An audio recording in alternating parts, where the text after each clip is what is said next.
Janice is joining us from Mexico. Much warmer in Mexico this morning than it is here in St. John's, I suspect. Janice also teaches in the business program at Grenfell, and we've both kind of worked on a few projects in online pedagogy. Her other area of research interest is branding and consumer behavior in brand communities. So we've kind of converged in this online teaching and learning world over the past number of years. We've developed online courses ourselves. We've taught those courses. We've taught other people's courses that were developed online. We're also both online learners. We're both pursuing PhD studies through University of Leicester in the UK, through primarily online. So our online lens has been shaped by a number of different experiences over the years. So it's been interesting for us, but it's led us to a few interesting thoughts, we think, about the way we approach online learning at Memorial. And so that's what brings us here today. When we heard the call for this session come out, we thought this aligned perfectly with our interests. So we decided to put together a session and see what you guys thought about it, because today we're hoping to get some of you to feed into what we're digging into as well. So I guess to get started, this session we think aligns very well with the four questions that kind of frame the whole conference. So the questions that all focus on how can we build a better student experience through greater accessibility, greater degrees of engagement, and primarily we want to build greater student success. Our experiences have shaped our thinking in that we need to move much further than just developing what we think is a really great online course, content-wise. And Janice is going to speak to that in just a couple of minutes. But we've been exposed, I guess, to some of the bigger student experience and issues and hiccups or frustrations along the way, or even really great experiences that actually have nothing to do with anything that a faculty member develops. And so that's been really revealing to us, because there's a lot that we don't control as faculty members that really do impact the student experience, that really do either engage our students more or less, that create barriers in terms of accessibility or not, and that lead to greater degrees of success or not. So with that in mind, I'm going to turn it over to Janice. Janice is going to share a little bit about some of the context of our research, where it comes from, some more of our experience. We also have a couple of breakout points where we have a couple sets of questions that we have these lovely brightly colored Post-its that our budget cuts haven't taken away yet. And we're going to get everybody together, we hope, in maybe teams of 3 or whoever your close neighbors are. And we'll work through some of that as well. So it's a bit of an interactive session in that way. So Janice, if you're good to go, I will turn it over to you. So you can just call for a slide when you need an advance. Yep, and you can just let me know if there's any problem with the audio on the way through. Will do. Hopefully it's all good. Okay. So as Julie mentioned, our experience at Grenfell was really program driven. So we had seen pretty significant growth in the business program at Grenfell, but we also were seeing new types of student demand. So we were experiencing quite a few transfer students coming into our program. We saw a greater number of mature students, for example, who have different demands out of their education. We also were seeing, in general, a large number of our undergraduate students also are working part-time jobs. Some of them are working full-time jobs, and just a general demand for increased flexibility is what we were seeing. And Julie and I were both undergrads at Memorial in the 90s, when distance learning was a binder that came in the mail with some readings that were shrink-wrapped together. And we knew that that was no longer the case. So our intent as a program unit was really to develop a really student-centered approach to course development. And we believed that if we had that at our core, that we would have a really successful development experience. We worked really well with experts in CITL in various areas to make sure that our courses were very well organized, that the content was engaging and well developed, Evaluation was relevant, valuable to the student and to the instructor, and that all the content was accessible. So we felt that was very strong. But it became really clear early on for us that building a really great online experience for a student requires more than a really skilled instructor and well-designed curriculum in a great-looking course shell. That helps, but the reality for us was that we required a really coordinated system from the entire university. That included things like the registrar's office, information technology services, libraries, bookstores, administrative support units, and lots of others. And those needs became even more amplified when we started delivering online setting. So all of those, the little issues that were popping up for students seemed to pop up in more than one place. And it was really, a lot of the things were outside of our control. It became clear that as we went along, the student experience was not seamless. So as an instructor, you get a lot of feedback from your students on a lot of times things that unfortunately you can't directly change or control.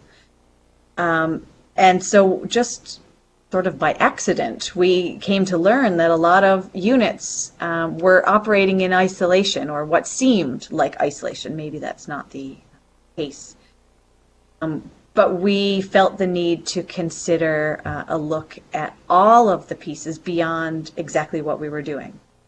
So our big lesson was that came sort of organically was the idea that focusing on just one element of online learning, course design, is what we were doing, but realistically we needed to look at the university system overall, considering all the different stakeholders that feed into this process of online learning, teaching and learning. And truly, student-centered education requires a systems approach. So that's what got our thinking started. And it moved us in this direction of beginning to look at the idea of systems thinking. Julie, if you can advance me along. Okay. So we started to explore this area, and I think this is maybe the root of where this project came from.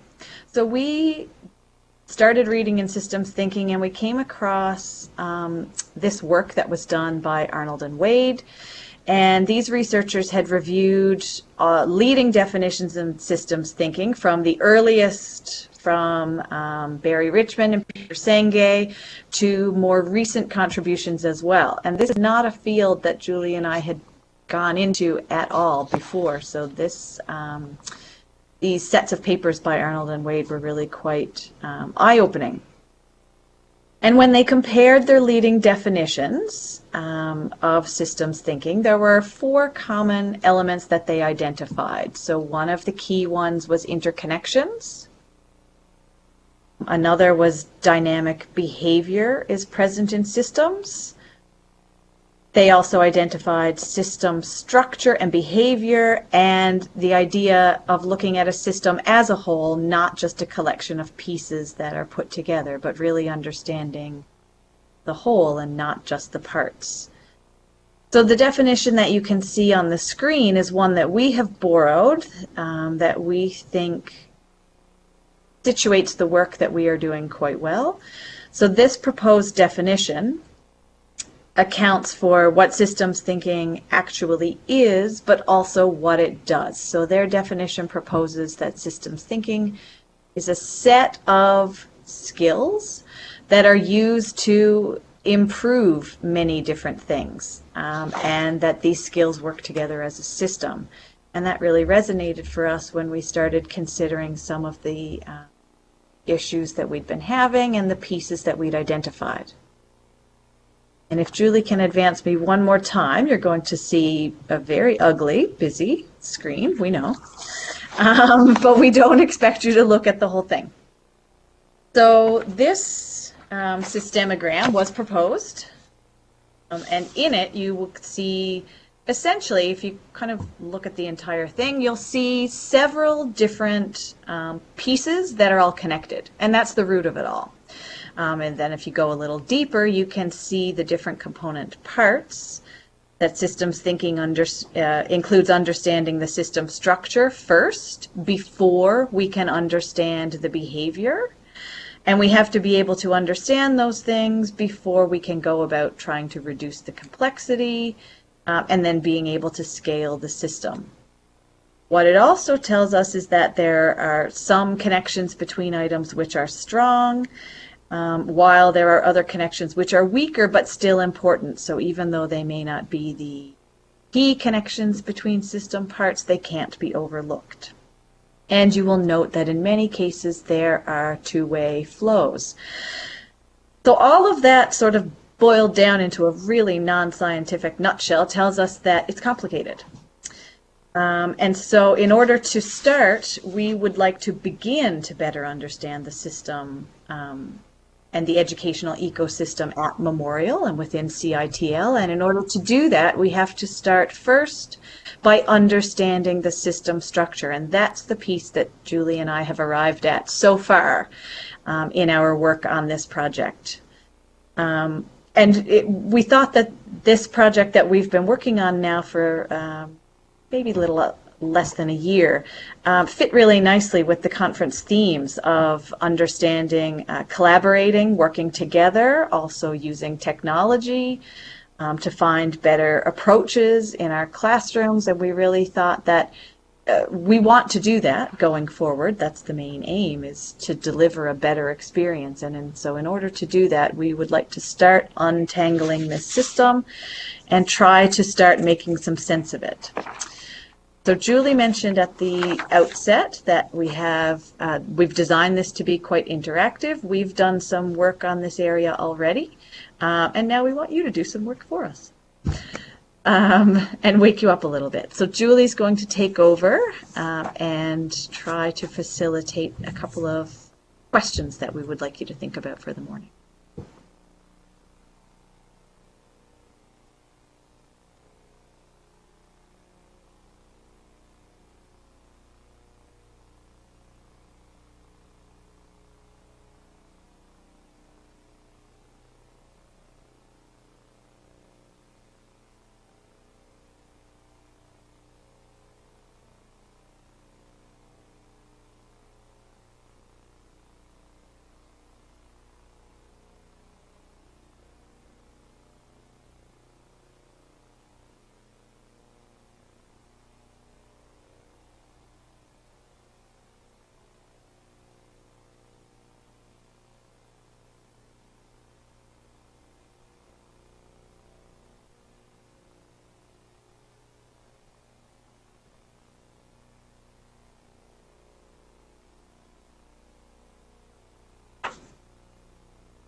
Am I mic'd now?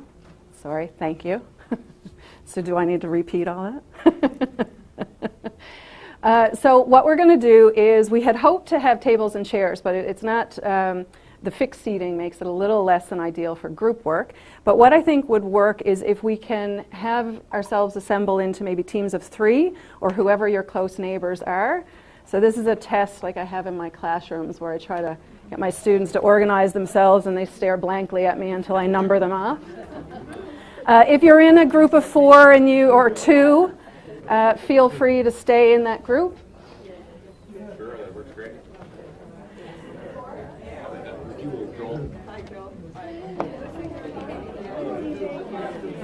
So what I'm going to do is I'm going to circulate some Post-its. Bear with me for just a moment. I'll leave you guys with ink. I'm going to leave these. If you two want to pair up, that's fine. Yeah, that's fine. I'm going to give you guys a pack. There you go. You're welcome. How many? I think I have. Can I get you to toss one back to the back corner too? So and are you guys pairing up? Or we're going to be a team of all right, sounds good.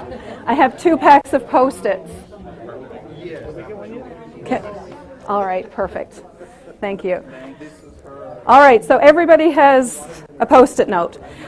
What I would like to ask everybody to do before and you may have already started this, but before we get into the questions themselves, is to take a few seconds and introduce yourselves to your teammates, group mates, who you are, where your unit is at Memorial, and maybe just quickly where you connect with students. So if you can take a moment to just share that with your teammates, then I'm going to give you a little bit more direction on the questions and set you to work for a couple of minutes. So introductions first.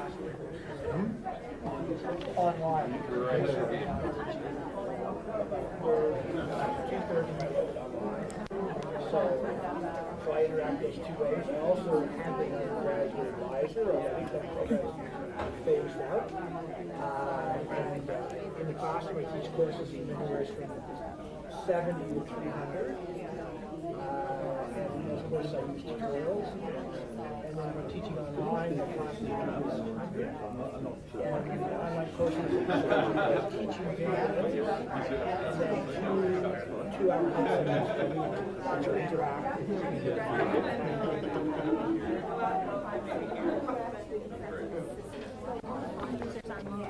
Nobody's made any comments yet, and so this part of the session may not lend itself as much, but if you want, I could type those questions into the system and just say... If you could, that would be excellent.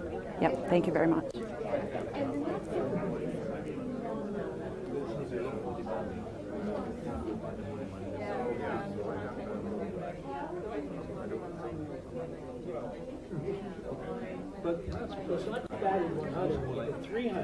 Another couple of seconds, and then I'll get everybody back here. So I split the class into thirds, and those are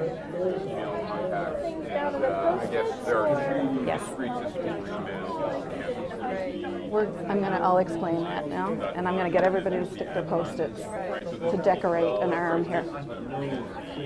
Good. All right, so if I can get everybody's eyes up here for another minute before I set you to work. What I'd like every team to do, or every group to do, pull up an arm close to your group so you can pull up a table. The Post-its are meant for you to record the responses, so just a few words in your response. And then we can kind of decorate one arm per table, and I'm going to collect those in at the end of our session. So that's what the Post-its are for. So the first piece that we would like your thoughts on relates to recognizing the interconnections that we have at Memorial with our students. 2 key questions here for us. What are the parts of the system online, of online teaching and learning at Memorial, and then how are these parts connected? What that means is that we would like for you to record where do you connect with students. So if, for instance, you work in the registrar's office, you could say that you do academic advising for students, or you complete audits, or you do transcript evaluation, or you help with course registration. Where are all the points? See how many points you can list on the Post-it notes of touch points with our students in whatever capacity you're familiar with. It could be something outside of your area, just something that you think of off the top of your head. Record that as well. So that's the first piece. We want to be able to kind of see the trees and not just the forest. So we're trying to dig down into some of the details of those specific encounters, the interconnections. The second piece is how are these parts connected? So I'm going to give you a little bit more direction on that in just a few minutes. We're going to try 10 minutes on this exercise in total for the 2 questions. So I'll time off 5 minutes for the first question, then we'll come back and look at the second half. So starting now, go for 5 and see where we get. Good? Okay.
So this is what you use?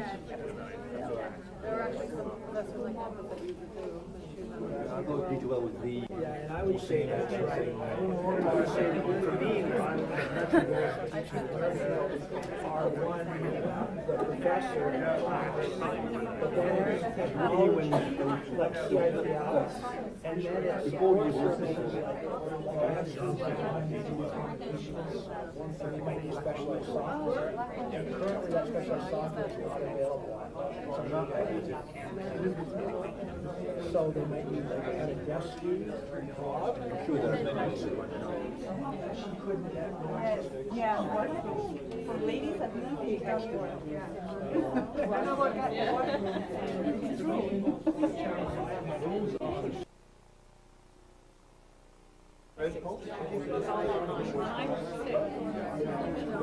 The only thing I found was no group working.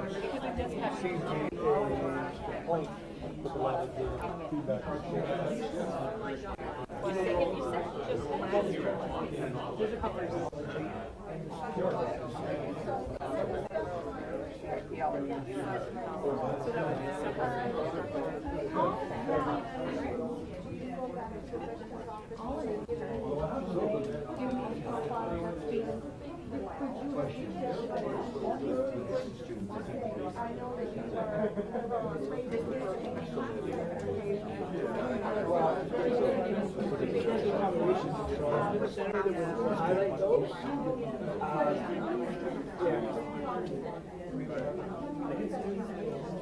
But we don't.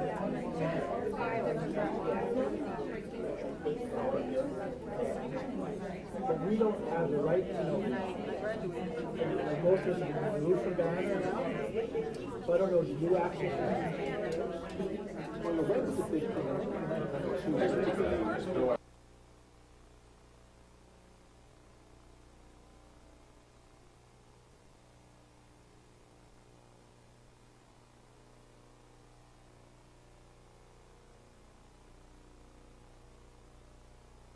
Can you hear me now?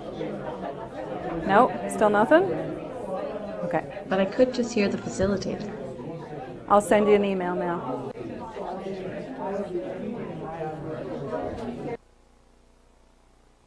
I can now, yep.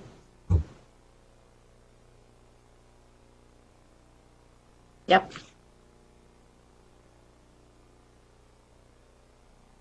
Okay, I'm counting. Are there more people out of screen? I'm counting 23. Yeah, okay. Gotcha.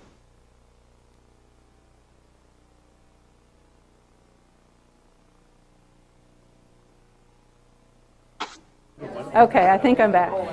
I'm going to move everybody on to that second question. You can still add a few points if you have some burning points you want to add to your list. The second question for this piece is, how are these parts connected? So think about some of the things that you've listed on those Post-its. Think about what type of flows are there between those connections. Is it information flow? So are students seeking information? Is it action? Is there something you need to actually deliver to move a process along for a student?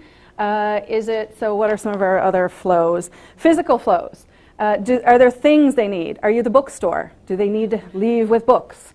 Financial resources. Are you a bursar's office or student aid? So think about, from those touch points, what is it students are looking for? Information, something physical. So if you can articulate what those things are that we need to do a really good job of getting right to make those connections work. Let's take another couple of minutes and then we're going to move on to our second set of questions. You're from Grenfell? Yes.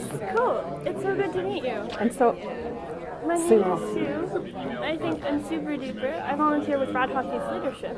excellent. And so I don't know if you've ever heard of that project. I have. Maybe after we're finished we can chat for a minute. Absolutely. And I just wanted to meet the cool people from Grenfell. And I'm so I'm glad glad. that you're doing this workshop. I'm like, this is the best thing ever. Good. I'm glad to hear it. Thank you. The platform you have that's so sorely lacking. So the communication side, within the course, and you're trying to teach the course. Okay. Now, does it have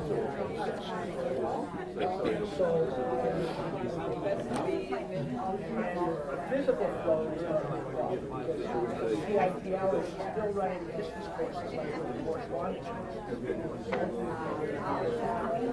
So I went to grade school. Grade school students submit their assignments online. That's graded online and also do return online. And it also will let us do exams on it. So right now with exams, first of all with assignments, they post the assignment online, the student will do the assignment, they mail it in, it will be marked and then mail it back. So you get maybe 4 assignments at a time. Now we do them all through grade scope, so they're continuously in, graded and back.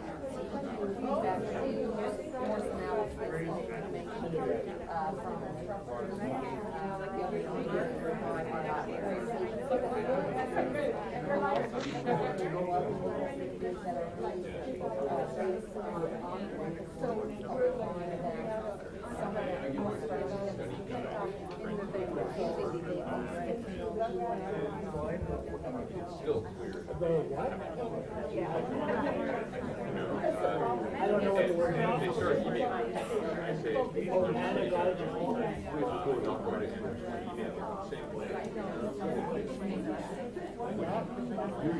All right, final minute on this one. The move to student-centered education using the road currently. You have to be like, the university has to be sufficient resources to make it. Sharing information and making productive contacts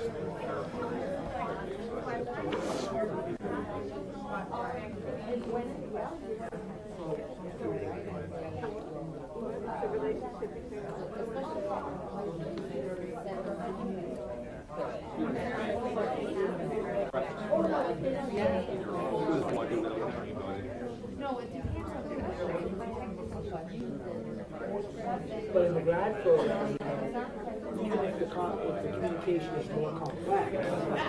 All right, I'm going to pull everybody back in. I hate to cut conversation because I'm sure you're coming out with all kinds of great touch points, but we want to squeeze in another quick set of questions before we have to wrap up. So what I'd like to do is to very quickly touch each group, and if you could pick one. Mike? Again? I'm on. Sorry. All right, I think Mike is working. So I'm going to touch every group. You tell me one of your touch points that hopefully won't repeat with another group. And we'll just see what some of the kind of feedback we got is. I'm going to get everybody to leave their Post-it notes here when we're done with the session. I'm going to take a snapshot and then collect them in. And you're going to become part of our research, if everybody's okay with that. All right, so group in the front, can you throw out one of the things that you came up with? Communications in general, or marketing and communications? No, we mean communications in the teaching environment. So the current platforms that are offered are not sufficient for true interactive online education. Okay, all right, so a significant piece. Right. Move very quickly through these. Yep. One of the things we do is orientation, so the welcome week, so that is an excellent in-person experience as well, but also we do an online orientation, which is that's a launch one. So that will be very, I think, effective in going awesome. forward. Good, something to look forward to. Colleen, your group? We support our students through our client support team. We answer questions about everything. We troubleshoot all the technical support for all the learning technologies, as well as answer questions about where to find courses and registrations and send students to all the right places. And also recognizing that we have the various different campuses where we have specific rules that apply to the Marine Institute, that apply to Grenfell campus, that apply to St. John's and Memorial campus, and so on. And that team is very responsive and knowledgeable about all those pieces. Yep, awesome. Do we have two teams in the back? Or just one large team? Okay, right in the back corner.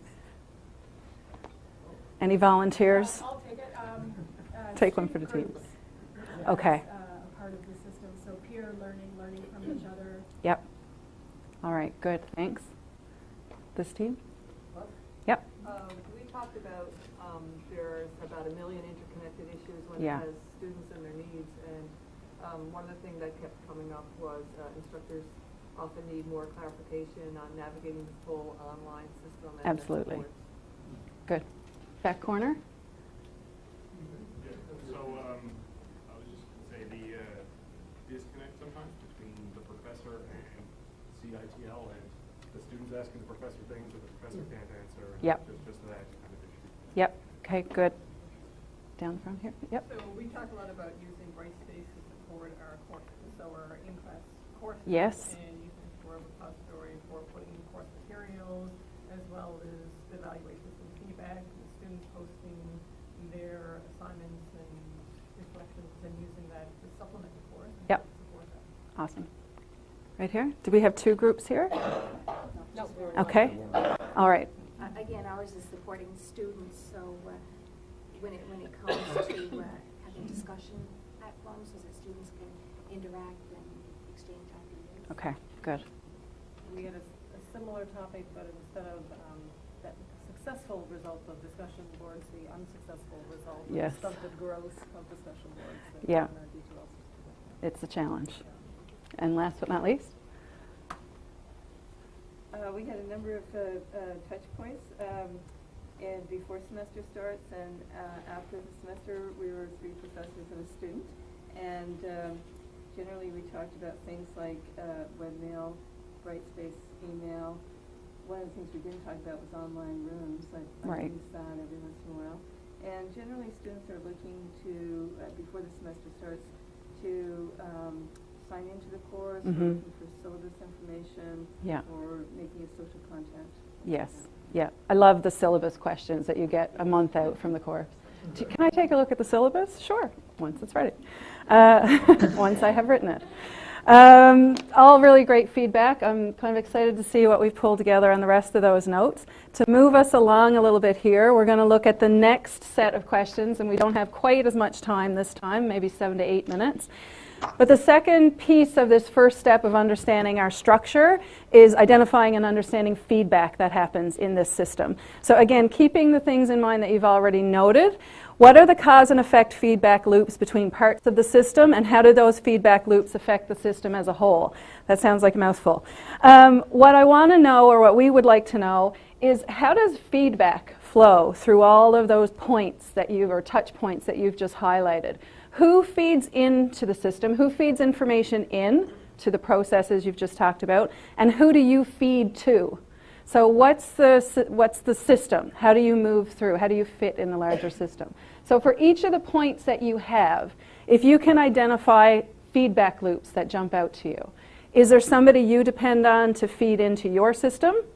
Is there somebody who should be feeding into that system who is not connected to the best of your knowledge? So again, the gaps that are there as well. So who feeds in? Who do you feed? And are there gaps? That might be an easier way to wrap our heads around it. Does that make sense? All right, let's take the next, say, 7 minutes to take a look at what we get there. 10 minutes left, and then we do a quick wrap-up. Maybe if you want the pieces of people saying capture to hit the link, because I'm sure a couple of handheld links there. And Darcy did mention that to me at the beginning. I totally forgot. We won't be getting feedback from this piece. Janice is just going to do a conclusion, so I'll snap pictures of the rest of it, so they should be okay. Thank you. Janice, we're down to 10 minutes, so I won't get feedback on this last piece. Are you good to conclude? Yep, I collected those parts that they just read out, so I have a few notes on that one. All right, good.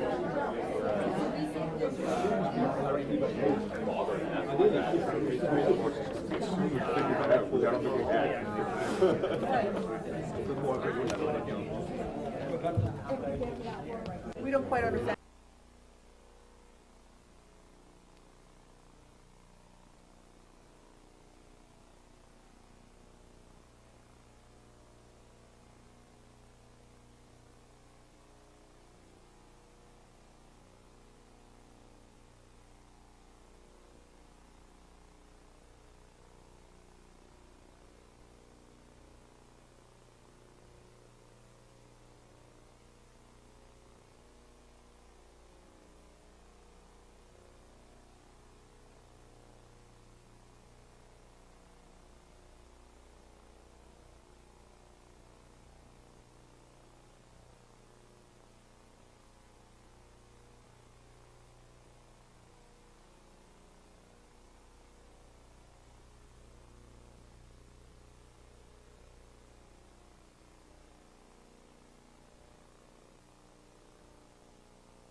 Oh, now I'm on. All right, I'll get everybody back.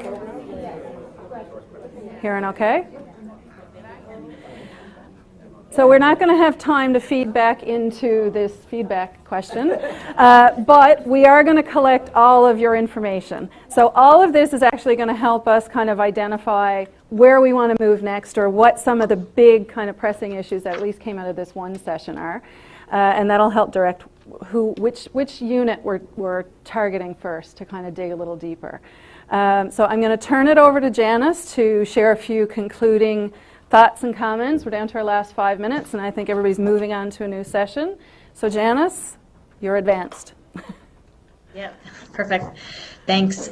So that was maybe the quickest 40 minutes ever, which is great. But I know it's not a lot of time to share, but hopefully there was some good thinking, and it sounded like there was lots of discussion in the room, which is great. So just sort of recapping where we are sitting, Julie and I, we're at this very introductory piece of beginning to understand the system structure at Memorial in particular. And there's been lots of work done around systems thinking in lower education, K-12 systems and interventions that are used there, so that's a starting point. But as Julie mentioned, we'll take a closer look at the pieces of information that you were able to feed back to us today, and then really begin a deeper evaluation of the MON system by connecting with these units to see what are the people that you connect with, or who should you be connecting with? What do you need? What are you missing? How can this system as a whole function a little more seamlessly, which is, I think, the aim that we should all have. So in recognizing some of those interconnections, it's really interesting that I did hear things mentioned, lots about communication. We talked a little bit about the platforms that are used, which is interesting, and kind of the multiple platforms in some cases between webmail, Brightspace Mail, online rooms, and then that chat, which I keep forgetting is there, and then my students tell me, I sent you 3 instant messages. Never used that before in my life. So understanding the platform, I think, is a good place to start. But then you talked about client support, student groups, the professor CITL connection, all really valuable things. And I think as we get in a little deeper, we'll understand that there's interconnections that not anybody is aware of, that we often tend to work in silos just because the system is so big. But if we can understand it a little better, we can hopefully help it work a little better. So this is kind of our jumping off point, understanding. We'll be reaching out again through various avenues to try to dig a little deeper into these questions and understand how that feedback happens. One of the interesting things that we think about in feedback is the polarity of it. So are information and resources flowing one way, or are there actual feedback loops where they're flowing 2 ways? And in some cases, when it's a one-way flow, we wind up with, party A tells party B something, but party C never hears about it, even though they should have. And then that creates a whole other situation. Well, those are the pieces we're working on right now, and this has been very helpful to help move us in that direction. So we thank you very much. And I realize everybody's really tight on time, and you guys have a very full day according to the schedule I saw, but we do welcome any feedback you might have after the session, and if you wanted to ask Julie any questions or ask me any questions in the next couple of minutes, I'm sure she'd be happy to stick around after we give the room up as well. So thank you very much. Thank you. So if I can ask everybody before anybody disappears, if you can put your Post-it notes together in one pile. I'm going to keep the piles separate. You can leave them on the desk and I'll go around and collect them, but if you can just kind of assemble them somehow, because somebody does have the room next, so I'll need to move on fairly quickly. Thank you so much for your time and your feedback. We really do appreciate it. Thanks. Enjoy the rest of the day.